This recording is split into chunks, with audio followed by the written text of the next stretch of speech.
Shalom saudara yang dikasihi Tuhan, mari kita tunduk kepala kita berdoa. Bapa kami yang ada dalam surga, Bapa yang baik, yang sempurna, yang kami kenal di dalam nama Tuhan Yesus. Memberkati setiap kami, menyucikan, menguduskan hati setiap kami, supaya setiap kami Tuhan boleh dibebaskan dari segala masalah persoalan. Hati kami diterangi oleh firman Tuhan, diberikan hikmat, marifat, supaya kami boleh menyelesaikan persoalannya dan diberikan kuasa Tuhan supaya mengubah setiap masalah boleh menjadi peluang dan berkat dalam hidup kami. Segala roh jahat, kuasa kegelapan yang membuat kami yang diintimidasi maupun yang terluka hati, yang sedih, Tuhan yang stres, depresi, kiranya Tuhan memberikan damai sejahtera.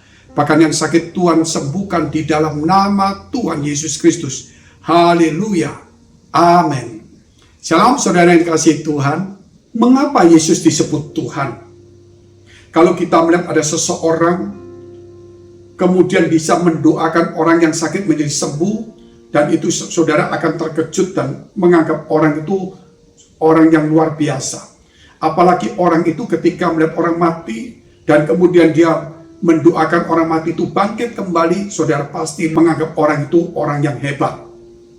Tetapi ini Yesus lain saudara, bukan hanya menyembuhkan, bukan hanya menghadik tofan, bukan hanya mengubah air menjadi anggur, dia mengampuni dosa, mengusir setan-setan dari tubuh manusia. Bukan hanya itu, dia membangkitkan orang mati juga. Bahkan dia berkata bahwa dia akan mati, dibunuh, dan akan bangkit kembali. Dan itu menjadi satu kenyataan yang membuktikan bahwa apa yang memang dia katakan adalah satu kebenaran. Seperti yang pernah dia katakan kepada seorang lumpuh, bahwa dosamu diampuni. Orang berkata, siapa yang bisa mengampuni dosa selain daripada Allah? Maka Yesus berkata, lebih mudah mana untuk berkata dosamu diampuni, atau berkata bangkit dan berjalanlah? Supaya kamu tahu bahwa anak Allah itu berkuasa mengampuni dosa. Maka ia berkata kepada orang lumpuh itu, bangkit dan berjalanlah. Maka orang itu kemudian bangkit dan berjalan. Berarti apa yang Yesus katakan, dosamu diampuni, itu terjadi. Walaupun orang tidak melihatnya, tetapi untuk membuktikan bahwa itu terjadi, juga Yesus memberikan kata-kata yang lain secara fisik yang bisa dilihat oleh orang. Demikian Yesus juga mengatakan kepada dirinya sendiri, kalau dia akan mati, disalibkan, dan akan bangkit pada hari ketiga. Dan itu terjadi, menunjukkan apa yang dia katakan, dia ajarkan, itu ya dan amin. Karena tidak ada satu orang pun di dunia ini, walaupun seorang nabi, yang bisa mengampuni dosa. Musa pun yang mendapatkan 2 loh batu 10 hukum Allah, itu tetap berdosa dan tidak bisa masuk ke Kanaan. Nah, Yesus bisa mengampuni dosa. Bukan hanya itu saudara, dan Yesus juga bisa juga membangkitkan orang mati. Bahkan dia juga bangkit dari antara orang mati. Berarti Yesus itu juga berkuasa, bukan atas dosa, tetapi juga atas nyawa manusia. Sebab itu kita lihat dulu ayatnya, yaitu Kisah Rasul 10 ayat 36 dan seterusnya.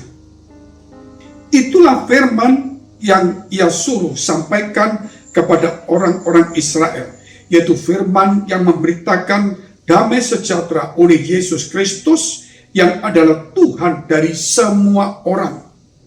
Kamu tahu tentang segala sesuatu yang terjadi di seluruh tanah Yudea, mulai dari Galilea sesudah baptisan yang diberitakan oleh Yohanes. Ayat 38, yaitu tentang Yesus dari Nazaret, bagaimana Allah mengurapi dia dengan Roh Kudus dan kuat kuasa. Dia yang berjalan berkeliling sambil berbuat baik dan menyembuhkan semua orang yang dikuasai iblis, sebab Allah menyertai dia. Ayat ini mengajarkan kepada kita saudara, yaitu ketika Petrus itu menyampaikan kepada jemaat bagaimana dia ini melayani orang, yaitu orang yang tidak bersunat, orang Yunani dan sebagainya. Dan ketika dia melayani di situ, kemudian yang terjadi adalah mereka itu dilawat dan dipenuhi Roh Kudus.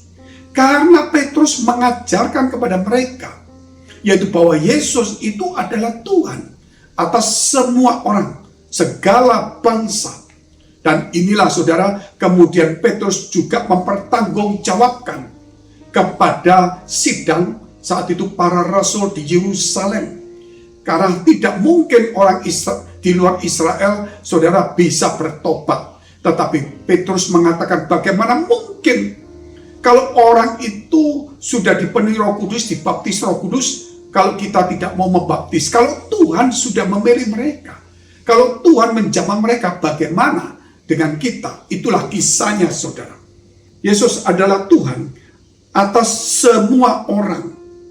Nah, di sini dilihat, saudara, ayat yang ke-36, itulah firman yang ia suruh sampaikan kepada orang-orang Israel, yaitu firman yang memberitakan damai sejahtera oleh Yesus Kristus yang adalah Tuhan dari semua orang. Jadi Yesus adalah Tuhan bagi semua orang.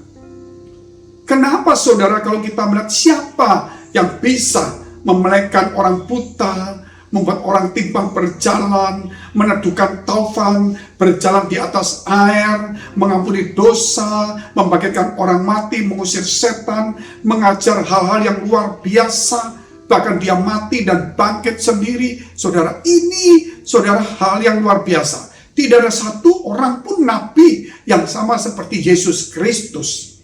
Sebab itu, saudara, Yesus adalah Tuhan. Sebab dia berkuasa atas nyawa manusia. Dia berkuasa atas alam semesta. Dia berkuasa atas juga semua dosa umat manusia, atas semua setan-setan dan segala sesuatu yang dia buktikan ketika dia ada di muka bumi, yang kita bisa membaca dan mempelajari kisahnya. Mari kita tunduk kepala, kita mau berdoa. Bapa kami dalam surga, Bapa yang baik, yang kami kenal dalam nama Tuhan Yesus, kami berdoa Tuhan untuk setiap firman-Mu supaya tidak akan kembali sia-sia, supaya iman kami semakin teguh, sehingga melalui doa kami, melalui kehidupan kami, biar berkat itu turun tercurah kepada orang sekeliling kami dan kehidupan kami sendiri. Terima kasih Bapa. Jika saudara masih punya persoalan, pergumulan, masalah, persoalan, tantangan, dekapkan kedua tanganmu di dadamu. Jika engkau punya sakit penyakit, tumpangkan tangan bagian sakit. Kami berdoa Tuhan untuk mereka yang dalam pergumulan, masalah, persoalan, tantangan, baik dalam permasalahan keluarga, rumah tangga, kesehatan, iman mereka, karir, studi mereka, perjodohan mereka, masa depan mereka, usaha mereka, bahkan Tuhan keuangan mereka. Mereka yang mungkin terbeban, stres, depresi, yang difitnah, yang sendiri.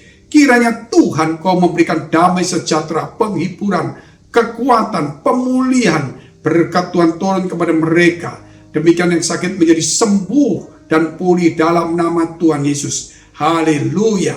Amin.